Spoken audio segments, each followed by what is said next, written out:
So my question was, what made you all decide to jump back into the world of Madagascar? Dana, you want to take that? Yeah, so I was a fan of the movies. I loved watching the movies, and I was working with DreamWorks, and they had a few upcoming projects. And then when they mentioned that they were when they were working on a new Madagascar series, I jumped on the opportunity. I love the characters, and I love the idea of reimagining characters as the younger kid versions of themselves that you never saw before, and I was just so excited to jump in and do that. You guys had mentioned a little while ago that New York was played as a city, played a part in the making and creating of the plots. So I was wondering how you kind of a little more detail about that and how you incorporated New York as its own character, because New York is so specific. And as I remember, I loved the Madagascar movies, but as a lifelong New Yorker who spent most of her childhood going to the Central Park Zoo, I remember the first thing being, those animals aren't at the zoo. That's the problem. Right. Because the Central Park Zoo is super tiny. So I was also older, so that was my one little thing. But I think that it's really like, even the park itself is so specific. So how did you find ways to incorporate New York as its own character and also draw inspiration from it as a city? Well, I think as you know, as a television show, we have limitations of, like, you know, time and budget. We can't represent New York faithfully so beautifully and so specifically as or legally in some cases. That's right. There are actual legal issues.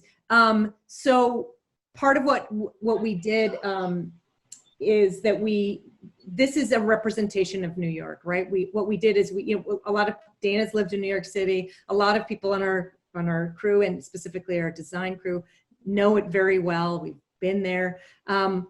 We actually went to, I didn't, Jessica Belinsky and Saul Blenkoff on our crew took the designers to Universal City and toured the backlot, the backlot. Yeah. And so, and talked about how to represent New York City.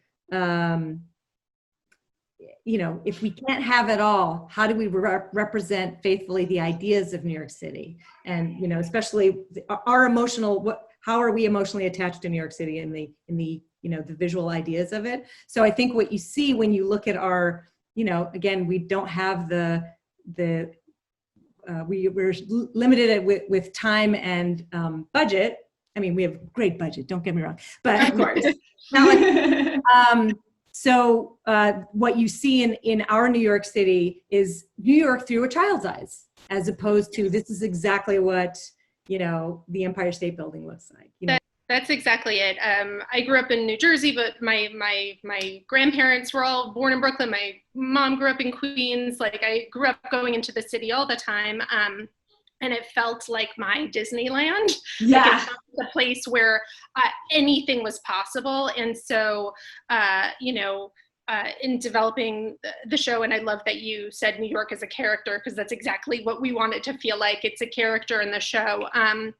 I wanted it to feel like this childlike sense of wonder of looking around. This is the sort of candy-colored version of New York that, through a child's eyes, of everything feels so big. Everything feels so exciting and larger than life, and like anything is possible. And the way that manifests itself in the series is that all of our kids have this sense of anything's possible. Yes, I live in this rescue habitat in the Central Park Zoo. And yes, I am a hippo, I'm a lion, I'm a zebra, I'm a giraffe, but I can do whatever I want to do because I'm a New Yorker and nobody's going to stop me. So that spirit of New York and that sort of sense of wonder and that sort of sense of possibility is sort of what we've infused in that character. Yeah. And also, anything can happen in New York. I mean, not just New York. Here's what we want to go do, but we can throw characters curveballs because, it's New York. Predictable lady, New York. Yeah, thank you. Thank you so much. Hi, guys. Hi. Bye. Sorry, technical difficulties, right? Okay, my virtual There. backdrop when I signed on was a happy birthday to my husband. So I feel it. I feel your pain. No, but thank you. In watching the screeners, I thought it was great. I watched it with my 5 and 8-year-old. And what I loved seeing was in a lot of the episodes, we saw a lot of sign language. And my kids are learning sign language in school as we speak, so this was really relevant. That's So I just kind of wanted to get what was the idea behind of implementing sign language into the series. Dana, you want to speak about coming up with the pickles and Yeah. So there was a little bit of signing from the chimps in the movies, and I thought that would be a great thing to lean into. One thing that's so great about New York is that it represents so many different people, and it was really important to me that the series represented so many different people. And that we had an ASL character who's an ASL speaking character whose main trait wasn't the fact that they speak ASL. They're a really funny character, and there are comedic relief in the series. And to have that, sorry, I have lots of dogs. To have that sort of representation in the series is wonderful and a great way to expose a wider audience to ASL and also show the different ways that people and animals communicate. Yeah. It's also from an animation point of view, because it is a visual language. It's just really interesting and fun, and it's completely additive. And also the fact that chimps kind of have 2 sets of hands. So that's another element where we get to have a lot of fun, and it really adds visual excitement to the scenes. Awesome. Well, we love it. Thank you, ladies. Can I ask you a question? Are your kids, are they in a school where it's just ASL is offered as a second language? They're in a Montessori school. My oldest has autism, and so it was like the perfect fit, and they pretty much teach them because there's a lot of kids that are not vocal because of autism and stuff, and so they teach them ASL. Amazing. That's Thank fantastic. My mother is a teacher in a school where a lot of autistic children attend, and she growing up, and my daughter is also being homeschooled at the moment, or is virtually schooled at the moment. She's growing up. She used a lot of ASL with us just naturally because most of her students were learning and speaking ASL, and it's just a wonderful way to communicate. And when my daughter was born, that was, the first thing she said is, before, the primary way for a baby to speak is through ASL, and it's such a wonderful form of communication. And so she was a big influence in trying to learn ASL and incorporate it into our lives. Another question that I had in viewing the series was we really love the comedic aspect of the series. And so even as adults, me and my husband were like, this is really funny.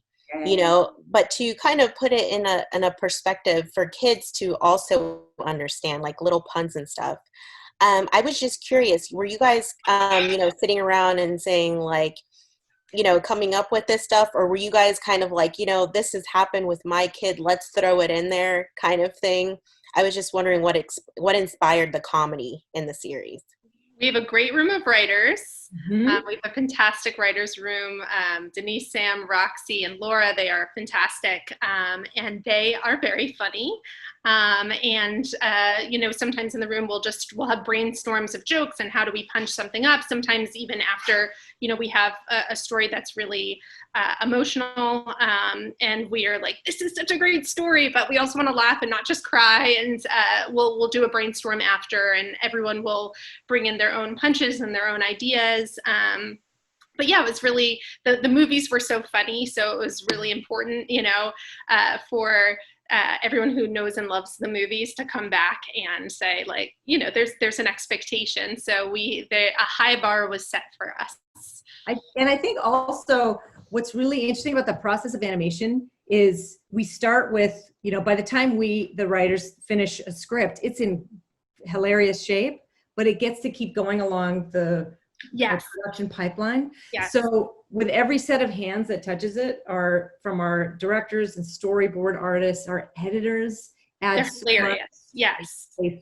Timing is very much a part of comedy. They we'll do a whole scratch session where we we record the voices beforehand. We find jokes in how to deliver a joke, and our editors will, like, while they're working alone, they'll add jokes in. Then once we get the actors in to record, that's a whole other moment where when we're sitting in the well, not in the studio, just here in this box. But anyway, when we're sitting listening, one of our actors and our kids are incredibly funny. Yeah. Our actors will also find spins on lines. Sometimes these kids will improvise stuff, and we're like, they just topped a joke that we have been working on for months. So it really is part of what's so wonderful about this process is it gives us many opportunities to continue to plus the comedy, which is how we call it. And then just, I think why it's so important, I talked earlier about the heart of the show is sort of what is, I think we're all very united in making sure that these stories deliver, certain themes, but that medicine, if you want to call it that, goes down so much more easily and pleasantly when there's comedy. It's a really beautiful delivery system, so that's why the comedy is equally important. Yes, to what Johanna was saying, when we first saw the animatics and the board artists, we thought like, oh, this is a fun, funny script. And then, we've seen this 100 times, and then all of a sudden we see it in animatic and we're cracking up because the directors and the board artists and everyone has added so much comedy to it and so much physical comedy. And that was such a huge part of the movies too, was this sense of physical comedy. And Johanna, I think you're the one who had mentioned that TJ is almost like an actor. Oh yeah. And so when we're trying to figure out, when we're watching so an animatic is the storyboards edited together before anything's been animated, and we'll watch one and we'll be just, again, noting the moments that could be better, we think could be better. And everybody does this, but TJ he's our supervising director. He would get up and literally act out. He is Melman for 10 seconds while he's presenting to us why this kind of neck move would be funnier than this. So that's a huge part of it. And I do want to say, I stopped before I should have. Once it gets to animation is a whole other. So when we go from boards to animation, that's where we find the comedy of how each of our characters move. Melman's neck is its own character, and it's a hilarious character. Yes. So much. And then when we get to even sound in our post, we get to sound and music. So again, the comedy is woven throughout every aspect. But thank you, by the way, for even highlighting that, because I'm really happy to hear that it's working. No, it's fantastic. And for my 5-year-old to get some of the puns in there and my 8-year-old, I just think it's great, because they were belly laughing on some of these. So I think it's great. But thank you, ladies, so much. Thank you. We actually, just to let you know, we have a pun jar in our room, in the writer's room. We love puns so much that we've started charging for them. And you have to either add a quarter or buy someone a stamp every time you use a pun. So they're pretty prominent. So we appreciate that recognition. That's awesome. Thank you, ladies. Thank you so much. Bye. My question was for Johanna, because I had read that you were the voice of Millie in this, and I just wondered how that came about. Yes. Well, we were, we do a lot of scratch, which is sort of temporary record. We have to do that to record voices for our animators before we ever actually cast some characters, just for efficiency. And I've been doing the scratch voice for it. So as we were auditioning people, we were never able to quite get a voice that then fit how the character was being animated. So, several folks on our crew just said, why don't you just do the voice? So then we kicked that around and talked to the higher ups at DreamWorks, and everybody was on board. And I am now Millie. So my question was, I mean, these animals, they're going everywhere. They're at the ball game and the museum one minute. Well, I don't know who chaperone them, but they're everywhere, right? So I just wonder though, like, where else are their travels going to take them? Are they eventually going to go to Africa, or Oh, where else will their travels take? Is that what you just asked? Well, we can't give away too much because we want people to watch. But they will go beyond New York City. Can I say that, Dana? Yeah, I would say be on the lookout for the tri-state area. For sure. And maybe beyond. And maybe beyond. The show. Yeah. Yes, maybe far beyond. Yeah, we have a lot of opportunities to do that, which will surprise you all with. Yeah. But having said that, there's a lot in New York City to see, and there's a lot in the zoo to see too. So there's definitely you will see more. Well, I'm looking forward to it. Thank you. Thank you so much. Hi, Amy. Nice to meet you. Nice to meet you. So I know you guys hired a consultant to inform the series when it came to diversity and inclusion. And I'm kind of wanting to know how that ended up happening and how it's impacted the production so far. I'm trying to remember how and do you remember when we brought Dr. Hunt on, Dana? We brought Dr. Hunt on toward the beginning. I think it was part of when we were first casting for voices, and we wanted to get his perspective on casting and designs too. I mean, I would say that as an animated, I mean, he informs our show on every level, not just creatively. And Dr. Hunt is actually one of several consultants we've worked with, but he was the first consultant we brought in. We were just, very aware that this show is happening in New York City, just a diverse city on all levels. And also our kids are a diverse group, or by kids, I mean, are forming, the main characters from Madagascar are now youngified. But when it comes to animation, we have to create everything from the ground up. We can't say, well, we're just casting from the available pool. We have to be very mindful and deliberate about how we about all of every single design and every representation. So we knew right away we needed we were just looking for help. We wanted to make sure that we were being responsible, respectful. We didn't want to we wanted to have him shine a light on any areas that we were just I speaking for myself, I know what I don't know, and that's a lot. So we really look to him to listen to our voice actors, look at our designs, read our scripts, and let us know if there are any things that we're like, you might want to think about how this will be interpreted. So he's been really instrumental. Did I miss anything, Dana? No, he's been fantastic, and there's sometimes we'll give him a script and say, hey, this was an area we weren't really sure about, and we wanted your opinion because of X, Y, and Z. And he'd say, well, that's fine, but actually I see this other thing here that might have been a blind spot for you, and here's, or excuse me, that was the wrong terminology, but that might have given you a new perspective to take a look at. He's been invaluable. He's also, come and given conversations. We've had conversations between him and our entire crew. He's sort of led us in conversations, because also sometimes having discussions about this in a creative context. We again, our priority is making sure everybody's heard, and also making sure that we all, that we're all very responsible and respectful with all of our creative communication, and also with how we're presenting our show to the world. And looking for opportunities to, for new, for forms of representation that we might not have seen, in other shows, and that we were excited to bring to the table. He's been really instrumental in helping us. Yeah, he's a bit of a secret weapon.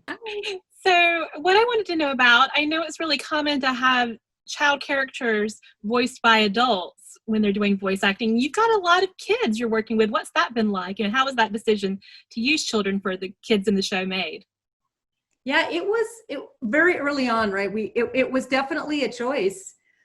I'll say that my initial instinct, I actually was leaning initially towards grownups because I'm aware, grownups have more experience, grown-up actors, right? So, and they can be very funny, but I was very open, thank goodness, to hearing kids, and it became clear very quickly that that we could find kids who were capable of delivering the comedy. That really was my number one concern, was can kids be as funny as we need them to be?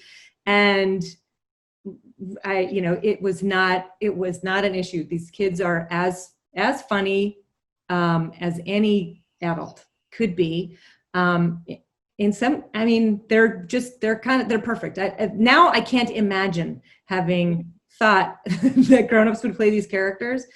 And I think it also allows them to be so much more vulnerable. I think we really believe in these kids are the kid versions of the grown-up selves. I think also because they're existing. Yes. I don't know that we never set out to, like, we would never have said to Ben Stiller, can you play this but make your voice sound younger? And I don't know that we would have, even tried to emulate his sound with a kid. We really were just looking for children performers who could embody the essences and the spirits of those characters. And that's what we got. Like they're incredible actors. Yeah, they're wonderful, and we had in the early stages of development, we kind of put together a music video, and we used children for that, and it was just such a knockout music video, and the kids were incredible, and it sort of before this even started, kind of gave life to who these characters are, and it made us realize how perfect they are, and as Johanna said, the actors are just absolutely outstanding. They're lovely, and it's been just the experience of working with them specifically through, now we're recording with them like this, which is kind of amazing, and getting to, we already were familiar with their families, and they're all, we're getting to know them even more, and it's just such a lovely side effect of this experience of working like this, is we're getting to know them really well and getting to know their families and their dogs and their siblings. And they are, as we get deeper into the show, because we're, production wise, we're pretty deep into it now. They are, their personalities are melding with the person, and they're informing the episodes as we go. That's amazing. Thank you so much. Thank you. Hi, Lynette. Hi. Hello, how are you? I'm good, thank you. How are you guys doing? Good. So I'd like to know if there are any challenges to working on a project where the main characters are already established. We already know their stories and everything else. So are there any challenges to that? You go ahead. I was going to say that what's interesting, I actually look at it almost as the opposite. It's this great opportunity to reimagine who these characters are as children and really lean into their quirks.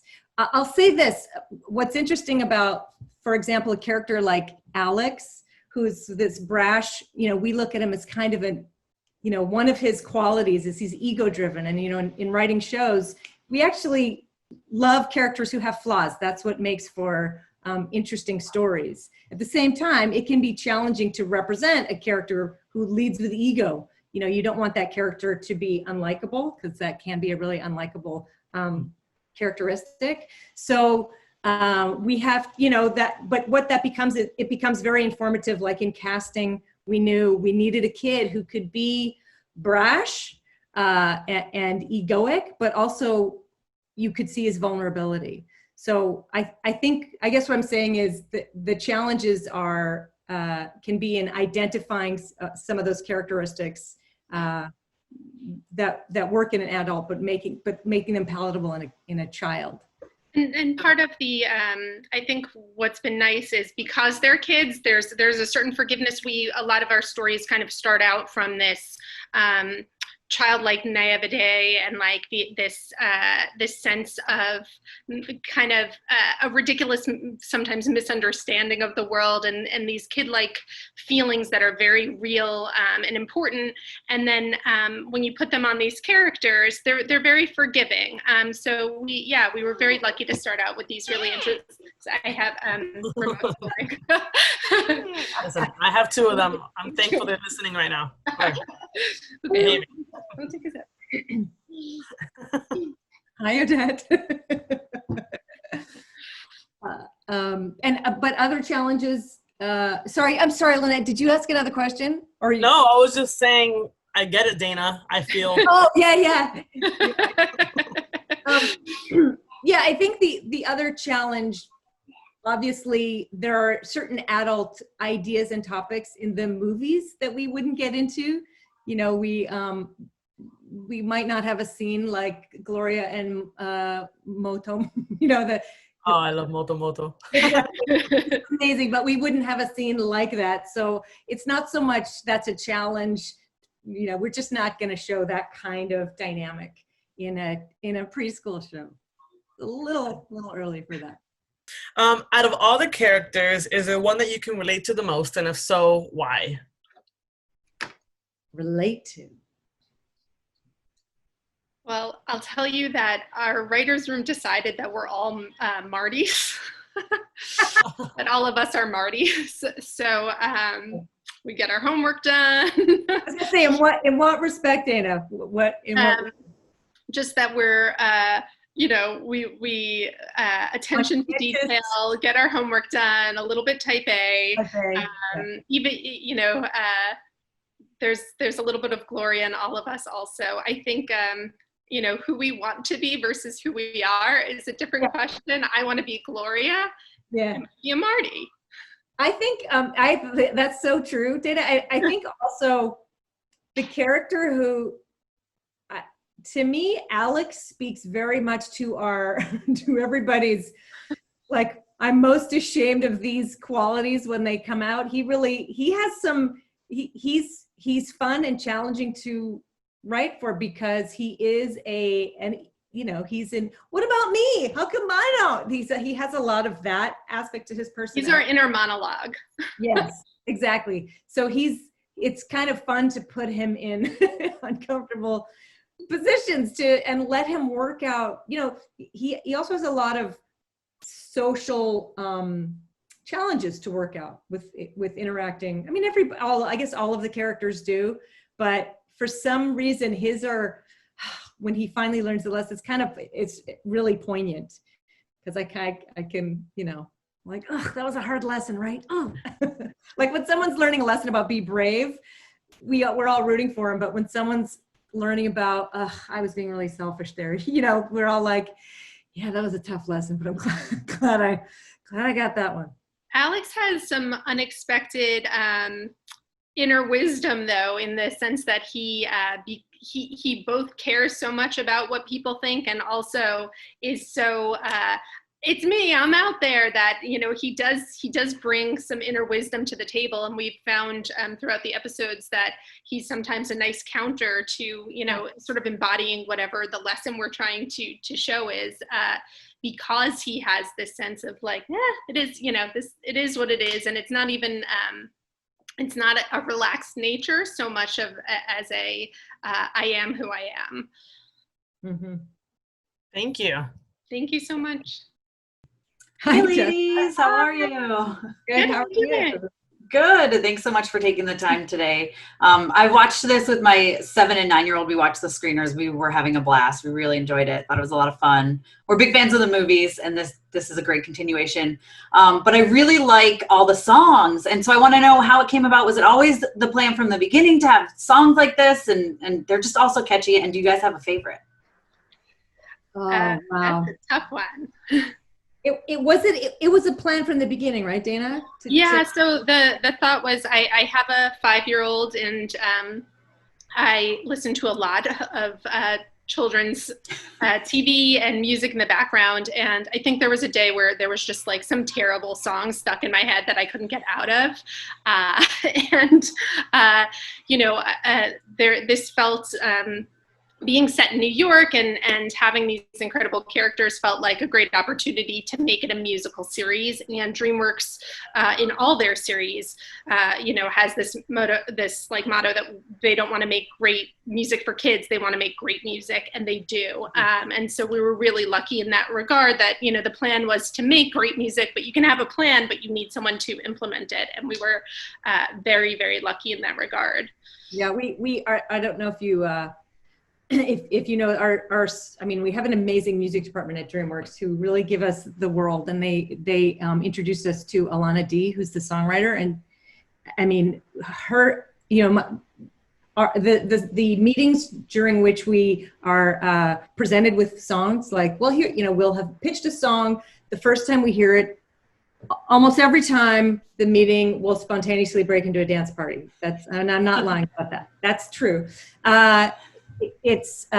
She has a really incredible ability to take musically and lyrically whatever idea we throw at her and turn around a song that works perfectly. And the other thing I think is really special about these songs is they're not just filler. They are actually emotional songs that embody the theme, so they actually, they work the way music does in Broadway musicals, right? They're not just filler. So, my hope is that with a song like Keep Going in 101, that's a song about tenacity, that it's not just a song a kid will enjoy while they're watching it, but the idea that a kid would be singing it to themselves, or humming it or playing it 1,000 times, driving you crazy. That's the hope, is that it actually does support the ideas that we're trying to communicate.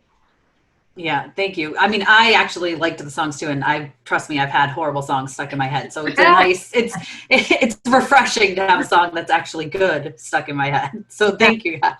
Thank you. Thank you so much.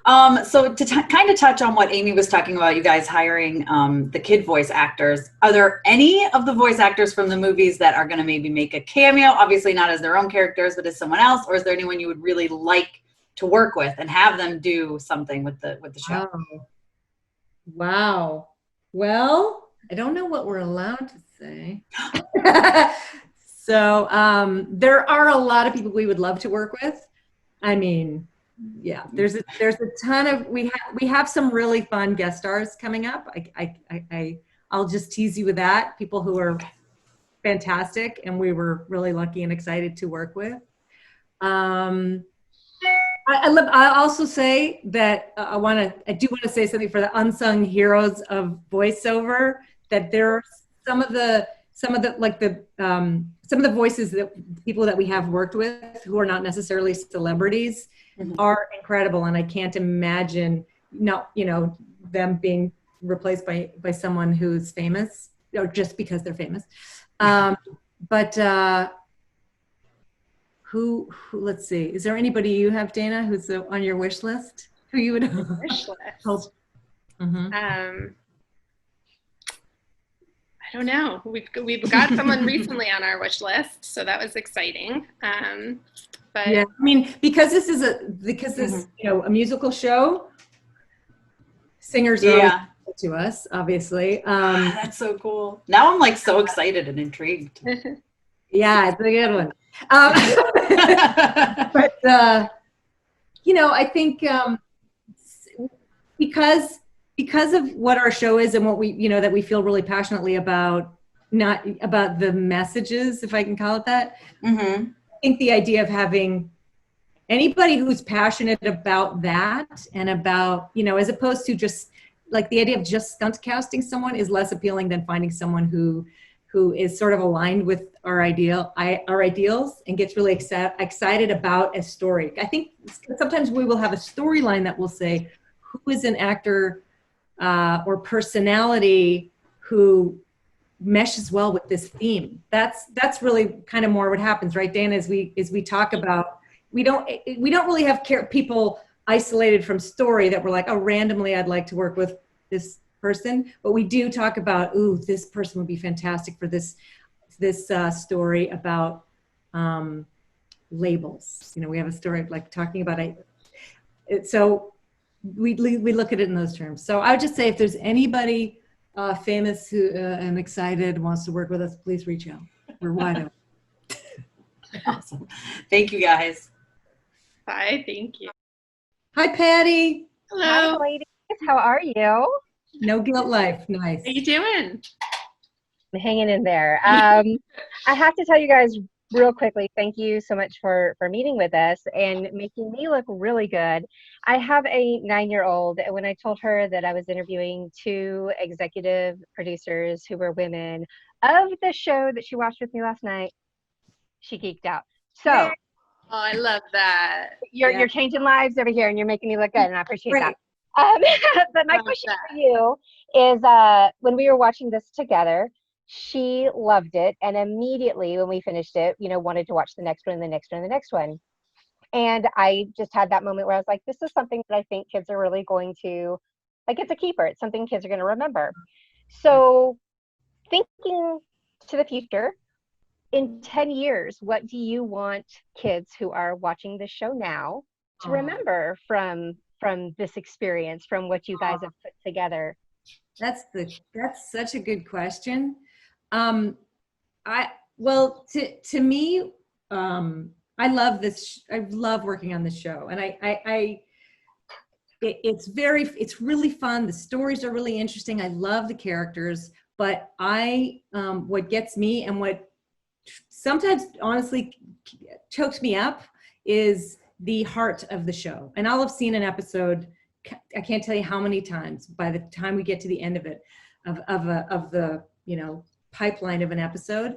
It's the relationships between the characters, the love that they have for each other, the friendship, and the fact that they deal with these issues as friends and as a team, I think is really powerful. And I feel like, especially now in this world we're living in with so many challenges that none of us could have anticipated, it's such it warms my heart, so many aspects of it. And I would hope that in 10 years that a kid remembers that this show was like just a lovely balm, B-A-L-M, is that how you say it?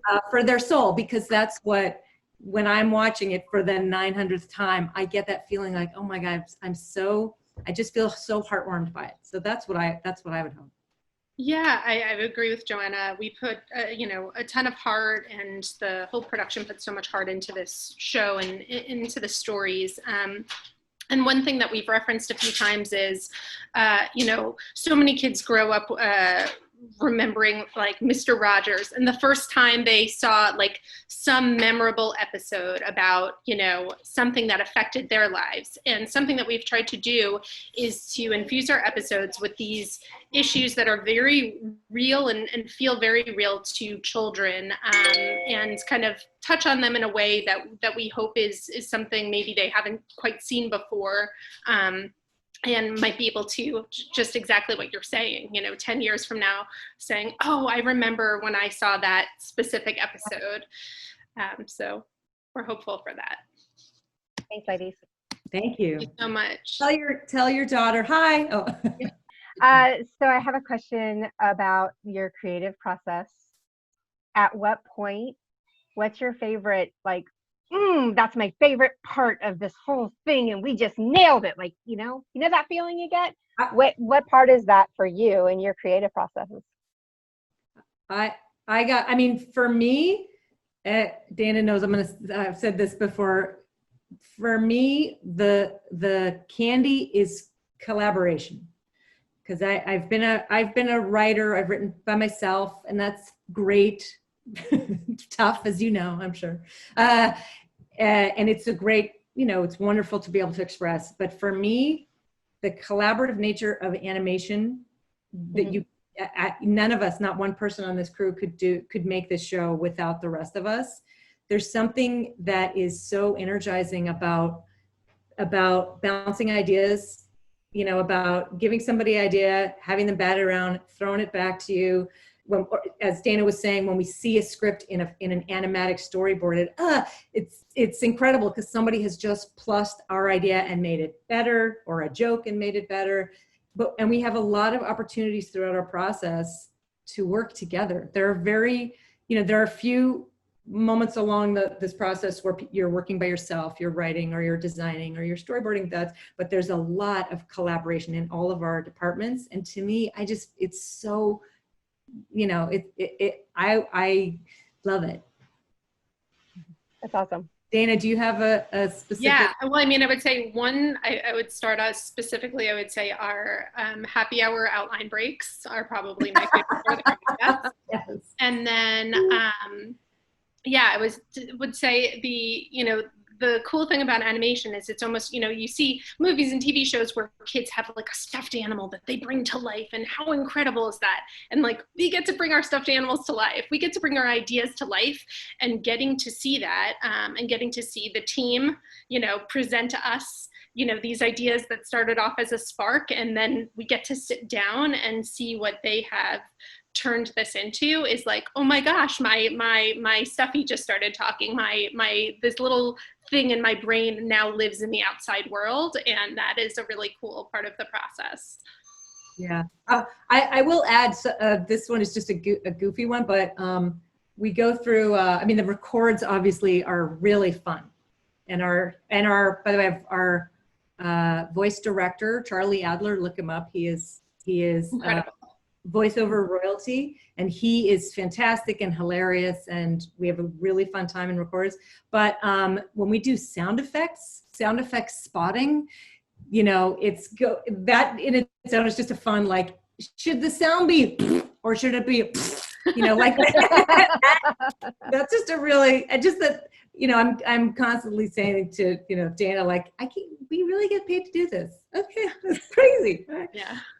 What color That's should awesome. the snot be? Yeah, exactly. The snot is too green.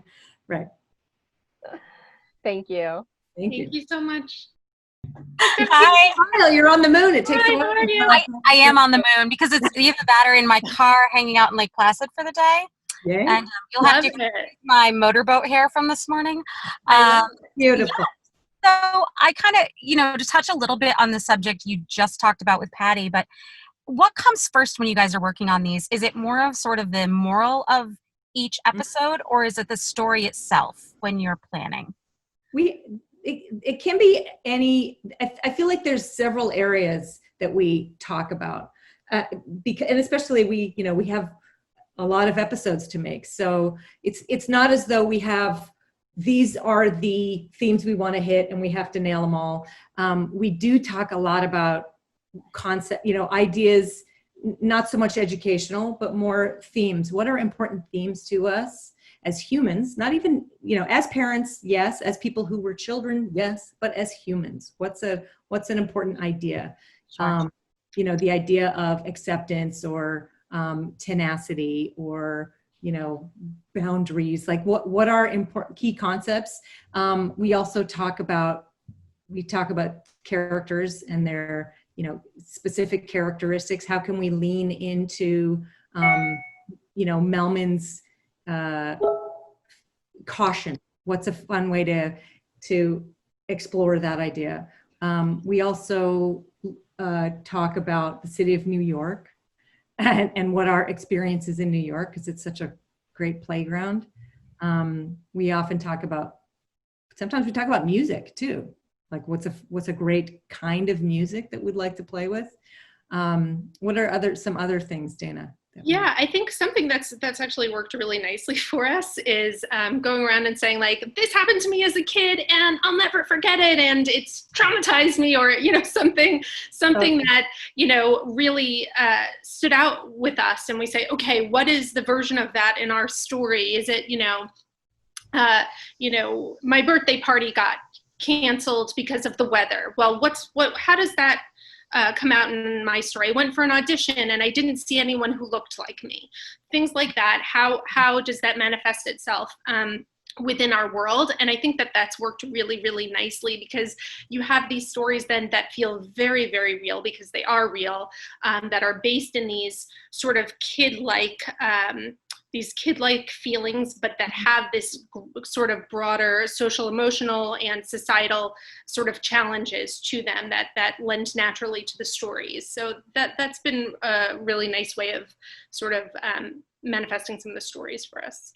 Yeah, even though we are not for animals living in a habitat in the Central Park Zoo, we really do look for those analogs. You know, we make sure that any story has a very kid relatable analog. You know, a metaphor. This is a metaphor for, as Dana was saying. I know what it feels like to get in a argument with my friend, and I know exactly what that feels like. So we're very mindful of, as fun and antic as this story may be, if a kid can't relate to that feeling, if a person can't relate to that feeling, it's not working. So that's our guiding principle. So my question for you is, if you guys could add any animal to the zoo crew, what animal would it be and why? Like, which characteristics would it have?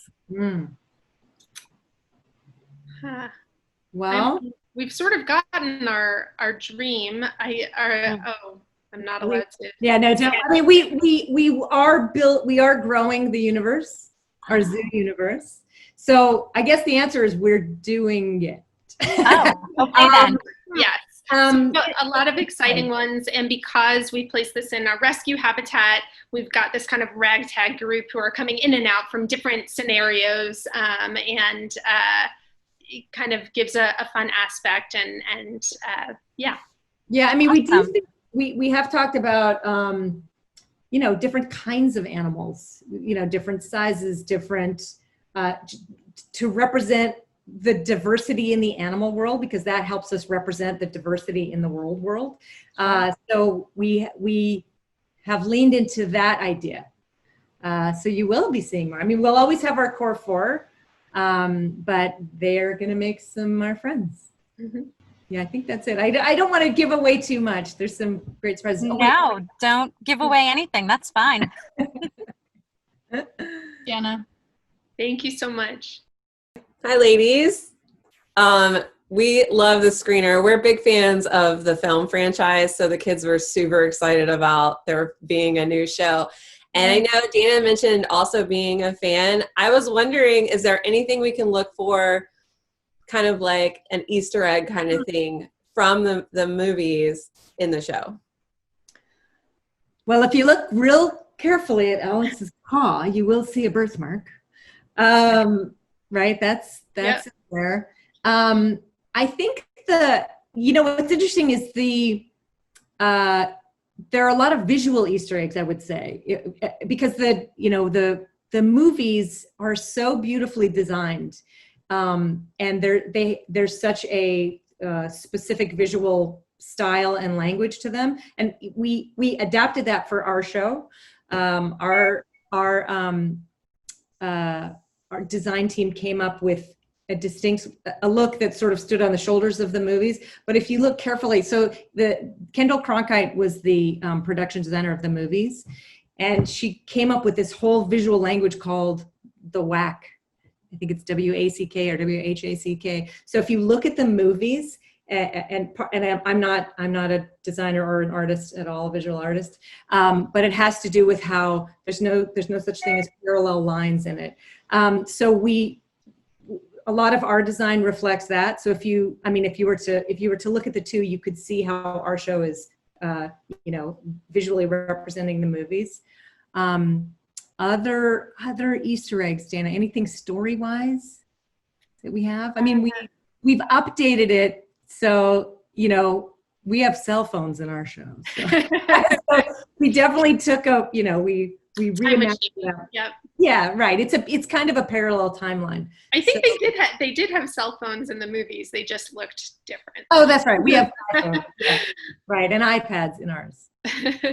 I can't think of any other than like Pickles and Dave are an homage, I would say, to the chimps in Madagascar too. Mm-hmm.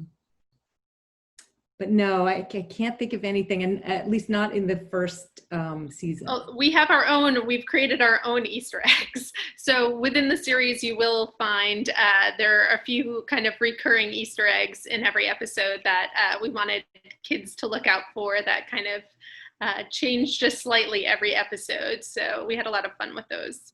Mm-hmm.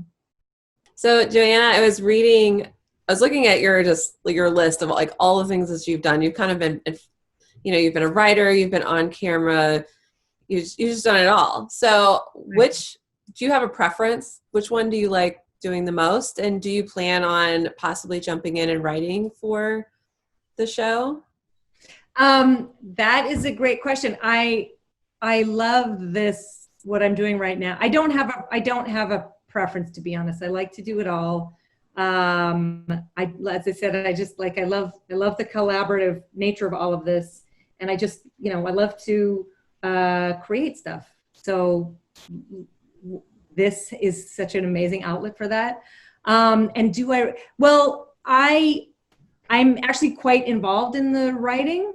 So the way our process works, so I get to exercise my writing muscles a lot as well.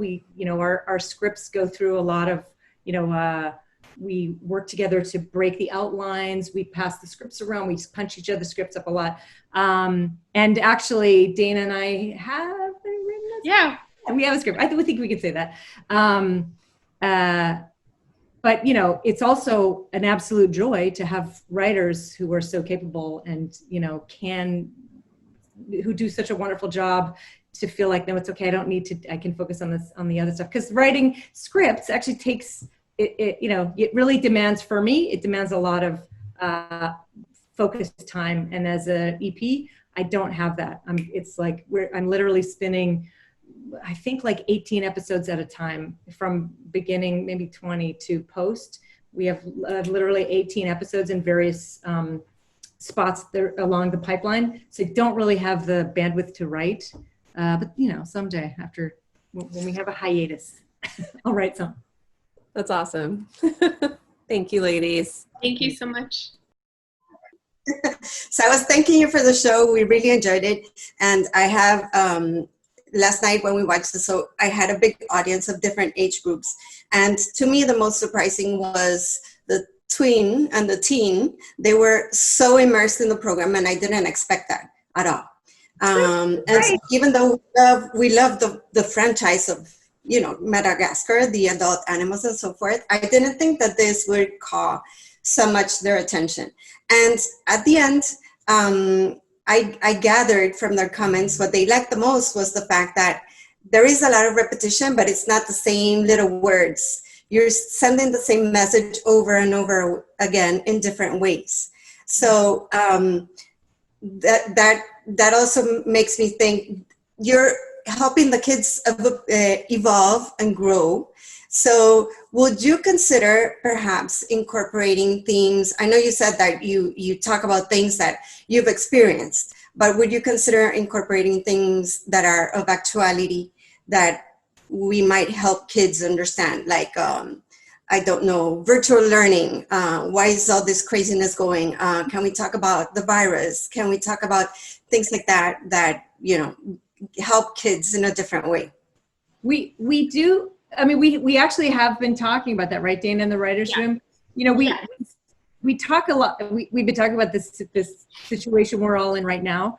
And it's always every story we talk about, we figure out how specific can we be, like how specific versus how metaphorical, and what's helpful. Sometimes it is helpful to be very specific about a story topic. Sometimes it's, in our animal world, there are great analogs to represent an idea.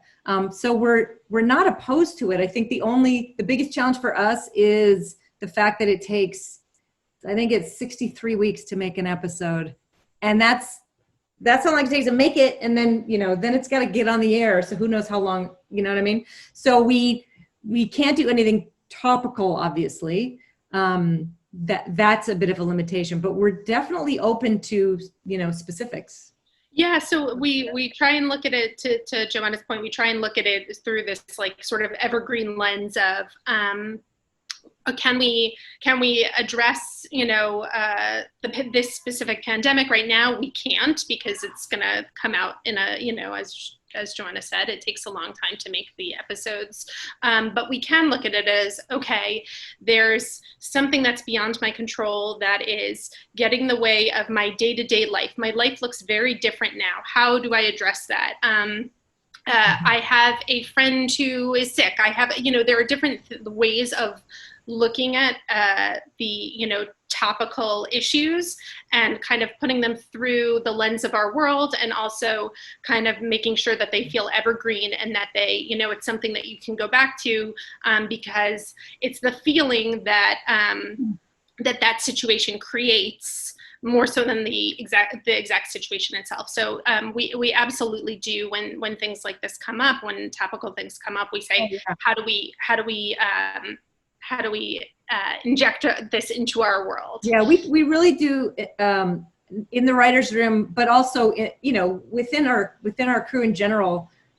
We just, you know, we especially now, we talk about personal stuff all the time and what's going on in our world. We're looking into each other's lives, and often we'll be like, this is a really interesting idea. This is an area where kids, you know, we would love to be the source of some positive guidance in this area. But it is, you know, it's a matter of figuring out what the appropriate, effective way to do that in the context of animation is. But yeah. Well, thank you. You entertain a big spectrum of ages in my house, so thank you for that. Wonderful. I love to hear that. Thank you for saying that about your teen/tween. That's really lovely to hear. That's great. So I was very curious to know if you have a favorite episode and what makes it so special to you. Wow. I think for me, it's like children, that whichever one I'm looking at is like, oh my God, this is the favorite. But I honestly, there's something different, particularly in this first season. There's something in every episode that gets me. I don't know, Dana, do you have a favorite?